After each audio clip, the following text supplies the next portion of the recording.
Je laissai glisser mes doigts sur le tissu de soie, en savourant son poids parfait, sa fluidité.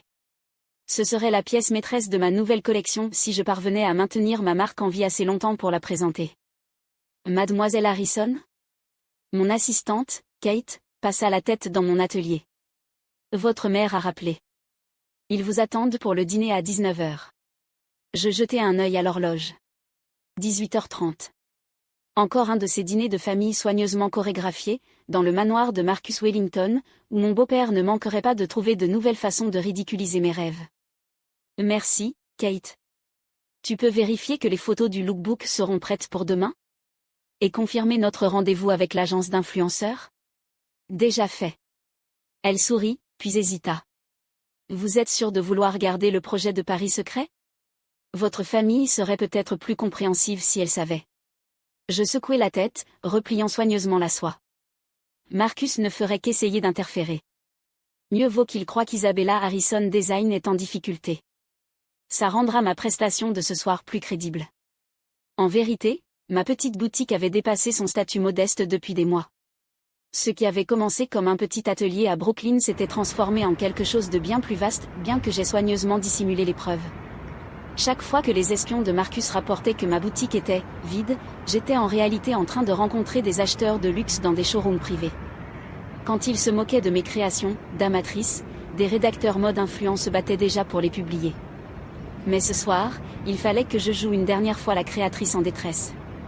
Le manoir Wellington s'imposa devant moi, colonne de marbre et arrogance de l'argent ancien.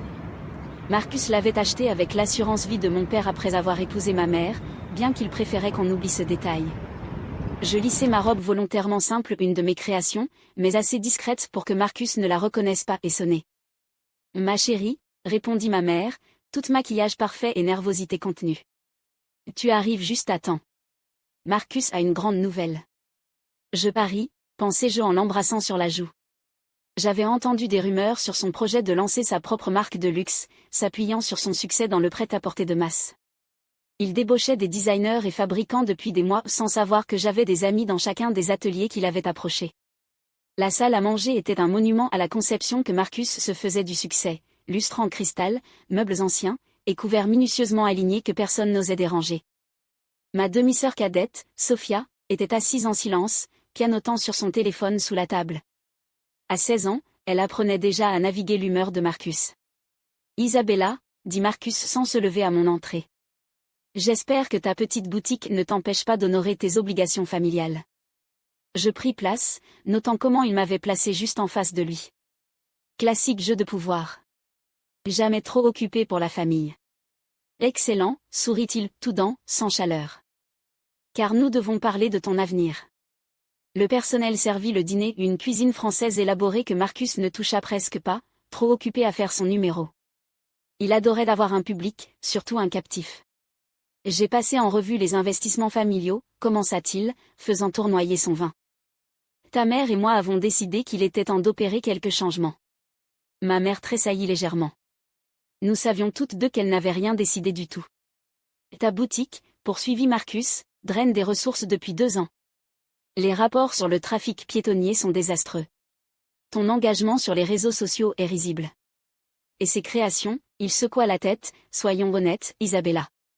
Tu fais honte au nom de la famille. Je pris une petite bouchée de saumon, le laissant monter vers son apogée. C'est pourquoi je coupe les financements. Il est temps de fermer boutique et de rejoindre le monde réel. D'ailleurs, son sourire s'élargit, je lance une nouvelle ligne de mode de luxe, Wellington Haute Couture. Je pourrais avoir besoin de quelqu'un avec ta compréhension de base, à un poste junior. Sous supervision, bien sûr. Le téléphone de Sophia tomba sur le sol. Elle savait combien j'avais travaillé, combien de nuits j'avais passé à perfectionner mon art pendant que Marcus bâtissait son empire sur des imitations bon marché. C'est très attentionné de ta part, dis-je avec soin, observant le visage de ma mère se décomposer devant ma prétendue reddition. Quand as-tu besoin de ma réponse ? Une réponse ? Marcus éclata de rire. Je ne propose pas un choix, Isabella. Le bail de la boutique, ton matériel, même tes contrats de fournisseurs, tu crois que c'est qui a financé tout ça ? Je possède tout ce que tu as construit. Je me levai lentement, déposant ma serviette à côté de mon assiette à peine touchée. Je vois. Dans ce cas, je suppose que je vais aller faire mes cartons. Ne fais pas ta dramatique, soupira Marcus. Reste. Termine ton dîner. Nous sommes une famille, après tout. Demain, mon équipe s'occupera de tout. J'embrassai ma mère sur la joue, murmurai, regarde les infos demain, à l'oreille de Sophia, et quittai le manoir pour la dernière fois. Dans ma voiture, je me permis enfin un sourire. Marcus avait raison sur un point, demain changerait tout. Il ne savait simplement pas que, son obligation familiale, l'avait devancé à chaque étape. Mon téléphone vibra un message de Kate. Contrat avec les influenceurs signés. Essayage des célébrités confirmé. Liste des invités pour Paris finalisée. Et l'équipe de Marcus vient d'essayer d'accéder à nos véritables dossiers financiers. Parfait. Qu'il pense avoir découvert tous mes secrets. Je pris la route vers mon vrai atelier, non pas la boutique de l'heure que Marcus surveillait, mais l'entrepôt reconverti dans le Garment District à Manhattan, où mon équipe apportait les dernières retouches à la collection qui serait dévoilée à la Fashion Week de Paris. La collection qui ferait de Isabella Harrison Design une marque de luxe internationale. Et si Marcus pensait pouvoir me la voler, il allait découvrir que sa belle-fille avait hérité de bien plus que du talent de son père pour le design, elle avait aussi hérité de son sens aigu des affaires. Et de ses avocats. Demain prouverait exactement qui faisait honte à qui. Le lendemain matin se leva frais et clair, un temps parfait pour voir un empire s'effondrer. J'étais installé dans la salle de contrôle de mon véritable atelier, entouré d'écrans diffusant les images de sécurité des deux emplacements. Sur un moniteur, l'équipe d'acquisition de Marcus était en train de pénétrer dans ma fausse boutique, photographiant avec satisfaction les créations volontairement médiocres que j'avais laissées comme appât. Sur un autre, des célébrités entraient discrètement dans mon vrai studio par l'entrée privée. Ils ont trouvé les faux dossiers financiers, rapporta Kate en suivant le flux vidéo. Et le carnet secret avec les croquis affreux. Combien de temps avant qu'ils se rendent compte qu'il n'y a aucun vrai matériel sur place, demandai-je. Elle consulta sa montre. Vu leur niveau de compétence? Des heures. Mais ce sera trop tard, à ce moment-là. Elle avait raison. À exactement 9 heures, mon plan méticuleusement orchestré commença à se déployer sur les réseaux sociaux. D'abord, Victoria Chen, la nouvelle actrice star d'Hollywood, publia une photo portant l'une de mes créations à la première de son film. Obsédée par ma robe @Isabella Harrison Design. Trop hâte d'en porter d'autres à la #Paris Fashion Week. 10 minutes plus tard, la superstar de la pop Jade Martinez partagea une vidéo de son dernier essayage dans mon studio. Isabella Harrison n'est pas juste une créatrice, c'est une artiste. Cette collection va révolutionner la mode. À 9h30, mon nom était en tendance mondiale. Mon téléphone vibra, Marcus. Je laissai l'appel aller en messagerie, me concentrant plutôt sur le véritable travail à accomplir. Dans le studio principal, 30 artisans talentueux apportaient les dernières finitions à la collection. Chaque pièce représentait des mois d'innovation, alliant artisanat traditionnel et technologie de pointe. La pièce maîtresse? Une robe brodée à la main avec des fils à fibre optique changeant de couleur selon les mouvements de la personne qui la porte, déjà achetée par 3 grands musées. Mademoiselle Harrison, m'interpella l'une de mes couturières, l'équipe de Vogue est là pour l'aperçu exclusif. J'acquiesçai, observant Anna Wilson, la redoutable rédactrice en chef du magazine, entrer avec son entourage. Elle avait été l'une de mes premières soutiens, reconnaissant le potentiel de mes créations bien avant les célébrités et les influenceurs. Isabella, dit-elle en m'embrassant sur les 2 joues. Ma chérie, le buzz est extraordinaire. Et ces pièces? Elle passa la main sur une veste faite d'un tissu cristallin cultivé en laboratoire. Tu t'es surpassée. Merci, Anna. Même si je soupçonne que mon beau-père ne serait pas du même avis. Elle sourit d'un air malicieux. Là oui. Marcus Wellington. J'ai entendu dire qu'il tente de lancer sa propre ligne de luxe, des copies des tendances de la saison dernière, j'imagine. En fait, je fis défiler des croquis sur ma tablette. Voici ces pièces maîtresses prévues. Vous remarquez quelque chose de familier? Les yeux d'Anna se plissèrent alors qu'elle faisait défiler les images. Elles ressemblent étrangement à tes croquis de l'année dernière, ceux que tu m'avais montrés. Ceux que j'ai volontairement divulgués, tu veux dire. Je passai à un autre écran, montrant les dépôts de marque et les brevets. Tout dûment documenté et daté, bien sûr. Oh, délicieuse créature, éclata-t-elle de rire. Tu savais qu'il essaierait de voler ton travail. Marcus copie d'autres créateurs depuis des années. Je lui ai simplement offert l'occasion parfaite de copier le mien. Je désignai le studio animé. Pendant qu'il se concentrait sur ma boutique en faillite, nous avons construit ça. Chaque pièce est protégée. Chaque innovation est brevetée. Mon téléphone vibra à nouveau, encore des appels manqués de Marcus, suivis de messages de plus en plus affolés de ma mère. Isabella, que se passe-t-il? Marcus est furieux. Ma chérie, s'il te plaît, appelle-nous. Les infos disent que tu défiles à Paris. Enfin, un message de Sophia. OMG, 6, tu es en tendance. Marcus fait une crise. C'est épique. Kate apparut à mon côté. L'équipe de Marcus vient de réaliser que la boutique est vide. Aucun équipement, aucun patron, aucun stock réel. Ils appellent ses avocats. Pile à l'heure. Je consultais l'heure. Tout est prêt pour la conférence de presse?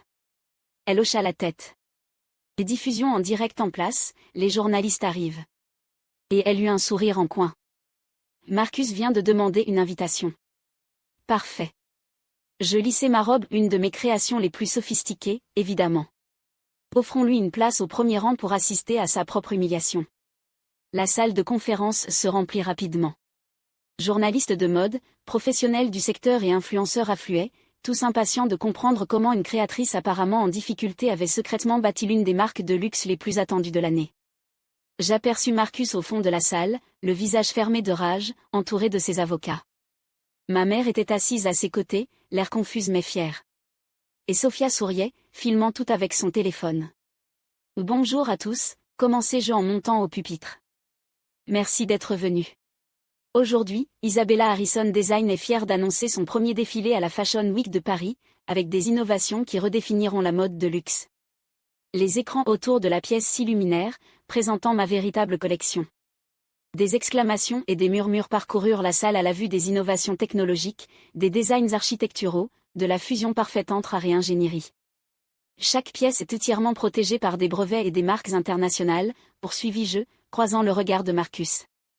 Nous avons passé 2 ans à développer ces innovations dans le plus grand secret, en maintenant un site de l'or pour prévenir tout espionnage industriel.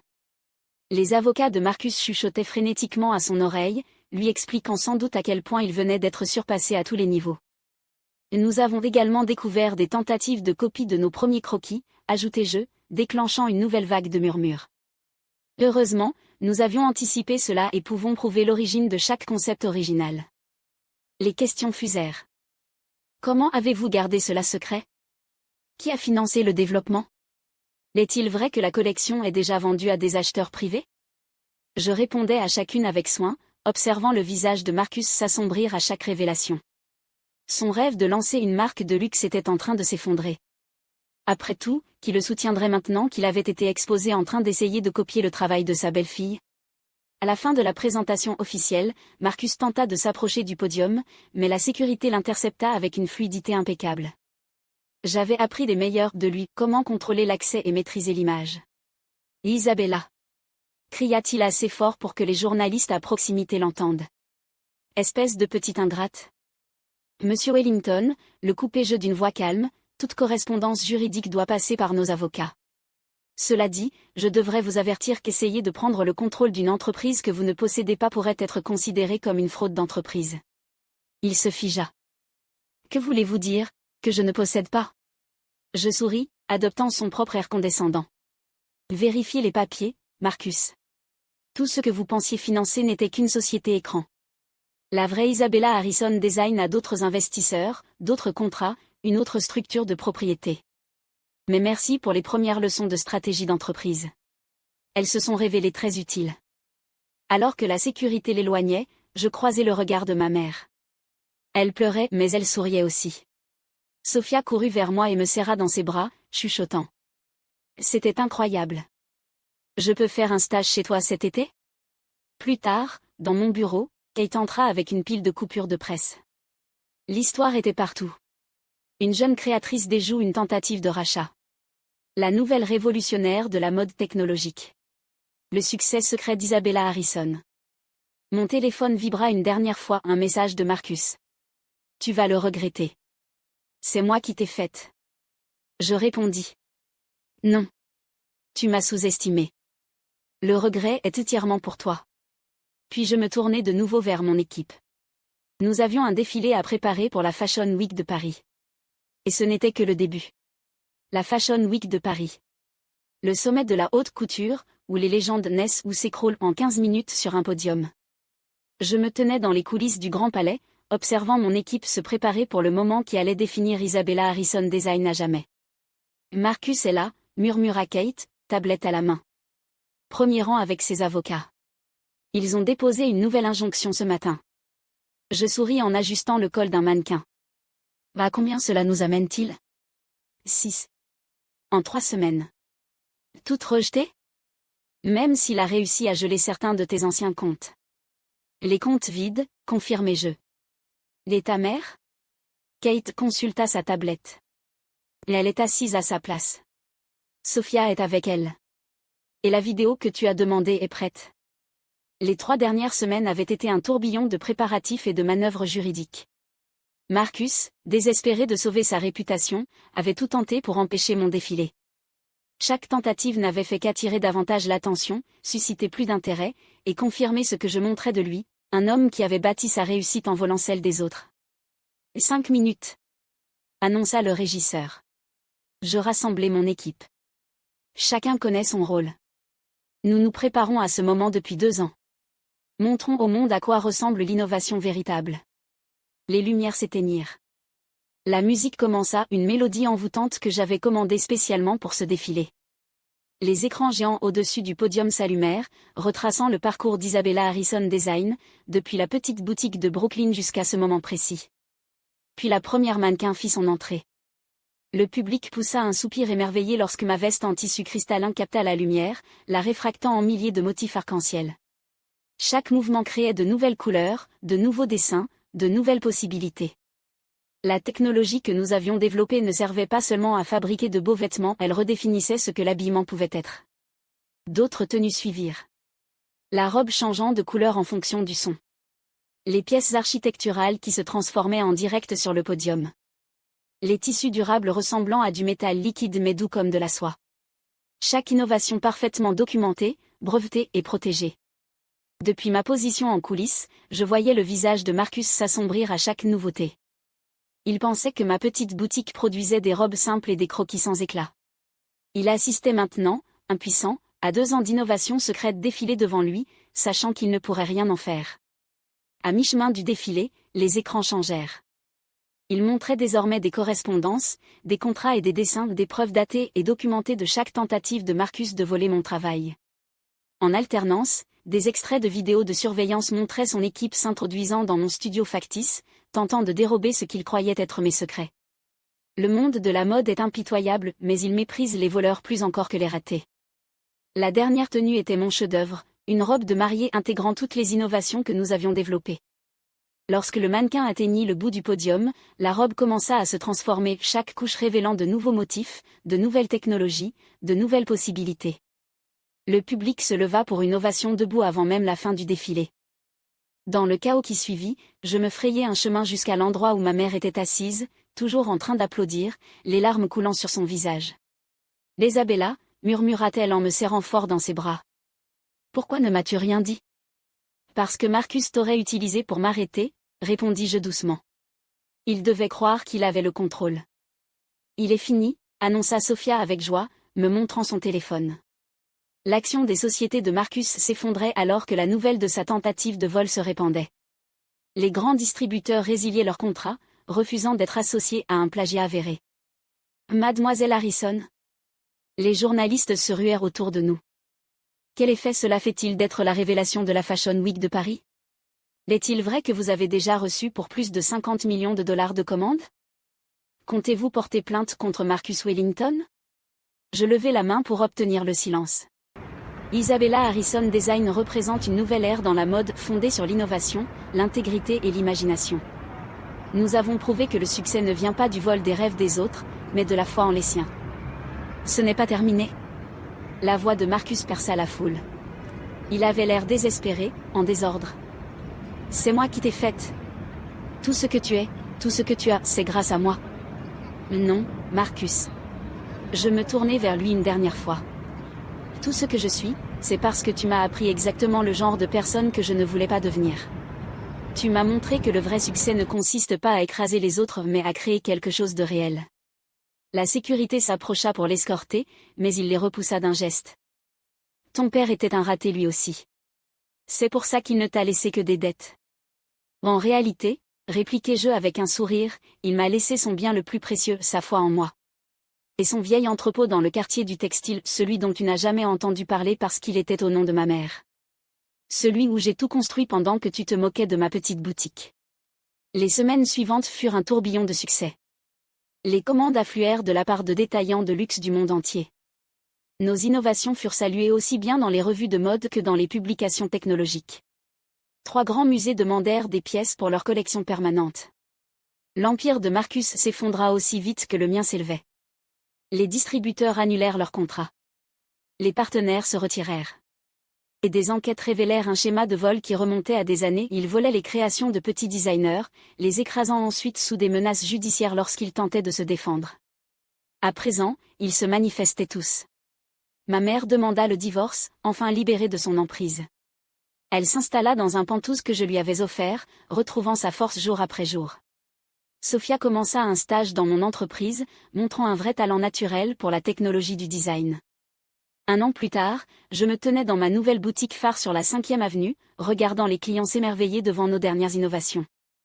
La boutique en difficulté que Marcus avait méprisée était désormais une marque de luxe mondiale, connue pour repousser les frontières de la mode et de la technologie.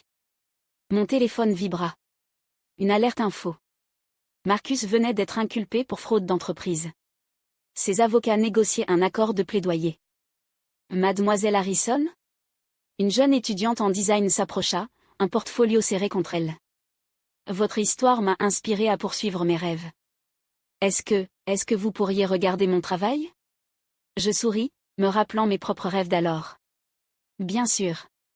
Et s'il vous plaît, appelez-moi Isabella. Plus tard dans la soirée, dans mon bureau surplombant la ville, j'ouvris le vieux carnet de croquis de mon père. Sa dernière note était toujours là, écrite quand il savait qu'il allait mourir. Le succès ne dépend pas de ce que les autres pensent de vous. Il s'agit de rester fidèle à votre vision même quand personne d'autre n'y croit. J'avais fait bien plus que cela. J'avais transformé sa vision en un empire, son vieil entrepôt en une révolution de la mode, et j'avais prouvé que la meilleure des revanches ne consiste pas à détruire ses ennemis mais à bâtir quelque chose de si magnifique que leurs attaques deviennent sans importance. Marcus m'avait appris une dernière leçon. Parfois, les gens vous sous-estiment simplement parce qu'ils sont incapables de vous imaginer plus fort qu'eux. Leurs limites deviennent leurs faiblesses. Mon téléphone vibra de nouveau. Anna, de Vogue, chérie, que dis-tu d'un article en couverture ? Le futur de la mode, comment Isabella Harrison a changé la donne. Je regardais les lumières de la ville, repensant à ce dîner de famille 1 an plus tôt, quand Marcus pensait qu'il enterrait mes rêves. Il n'avait jamais compris qu'on ne peut pas tuer un rêve en le ridiculisant. On ne fait que le renforcer. Oui, répondis-je. Je pense qu'il est temps de raconter toute l'histoire. Après tout, le succès ne consiste pas seulement à prouver aux autres qu'ils ont tort. Il s'agit aussi de se prouver à soi-même qu'on avait raison. Et parfois, la meilleure vengeance, c'est simplement de devenir tout ce qu'ils disaient que tu ne serais jamais.